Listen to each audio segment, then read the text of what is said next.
Менә миңа Владимир Путин менә шундый серле сандыкны бүләк итте. Мин сезгә шуны ачып бирәм. Беренче без күрәбез аны шулай бит. Әйе. Тыйнак галим Ирек Мөхәммәтдинов фәндәге чираттагы ачыш ясаган кебек затлы сандыкны ача. Аның içinde Владимир Путин тапшырган бүләк.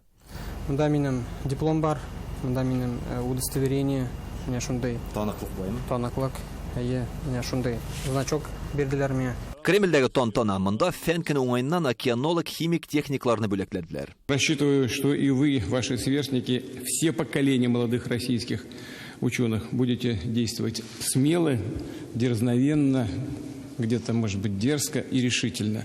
Ориентироваться на самые амбициозные цели, искать свои нестандартные решения. Ирек Мөхәммәтдинов ул сәфәрдән 5 миллион сум премия белән кайта. Ул менә шушы сыйкчаны уйлап тапкан өчен бирелгән.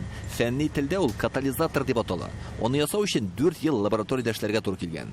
Махсус катализаторлар, акватермолиз дигән технология белән югары ябышкан нефтьне чыгарабыз. 14 елдан шул лаборатория шартларында ясап, катализатор ясап, шулай 18 елга җиргә төште инде. Ирек Ярчалыда туып үскән, әнисе рус теле укытучысы, әтисе КАМАЗ заводында эшли. Мөхәммәтдиновлар нәселендә Ирек беренче химик, ә менә хатыны Резида шулай ук химия фәне белгече. Ул да КФУ лабораториясендә эшли. Алар мәктәптән үк бергә. Ирек бик күп вакытын эшенә багышлый. Өйгә кайткач та аның бик еш кына төнгә хәтле компьютер артында эшен эшләп торган вакытлары бар. Үзле нефть чыгару өчен мондый катализатор уйлап табучы булмаган, дөрес аны өйрәнеп караганнар тик лабораториялардан чыкмаган. Ә Ирек Мөхәммәтдинов фәнни хезмәттәшләре белән нефть чыгару үзәкләренә барып, аны табигый шартларда сынап караган. Беренче объект итеп Татнефтьне сайлаганнар. Әлеге компаниядә бу катализаторга зур өмет баглыйлар. Без бу технологияны Казан федераль университеты галимнәре белән хәзер тагын яңадан бөтенчә карап, бөтен яктан карап, тагын үзгәртеп, аны безнең плосколектор шартларына китереп, киләсе елга яңа проект ачабыз. Парлы скважиналар өчен файда китерергә тиеш. Менә бу кара төстәге нефть үрнәген җир астыннан гадәти ысул белән чыгаралар. Ә инде менә бу кулдагысы үзле, ягъни җир астыннан катлаулы ысул белән чыгара торган нефть. Нәкъ менә шуны җир астыннан чыгару өчен безнең яшь галимыбыз уйлап тапкан катализатор кирәк тә инде.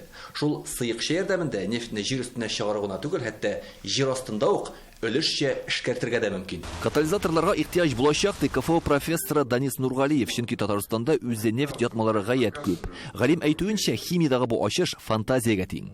Катализатор кулланганнан соң ул нефть җиңел ул. Җиңелрәк була и якты өлешләре күбәя. Башында шу катализатор эшләйме? Шул катализатор эшли, да. Җир астында уже әзерләп чыгара дигәннәр. Әзерләп чыгара. Ну, ул, конечно, бензин түгел, солярка түгел, конечно, да. Но уже яхшы ул нефтьне чыккач, без аны турыдан турбага салып җибәрәбез. Уже ул катып китмәй. Нефть чыгаручы оешмалар Лукойл, Зарубежнефть бу катализаторлар белән кызыксына башлаган. Безнеке булган, уңган. Татарча беләсеңме? Әзгенә. Минем хәтле беләсеңме? Сезнең хәтле генә беләм. Ирек Мөхәммәтдиновны бүген Казанда яшь галимнәрне бүләкләү тантанасында Фәрит Мөхәммәтшин тәбрикләде. Фәндәге казанышын да татар телен камил белүен дә үрнәк итеп куйды. Илдар Сафиуллин, Игорь Романов, Яңа гасыр каналы.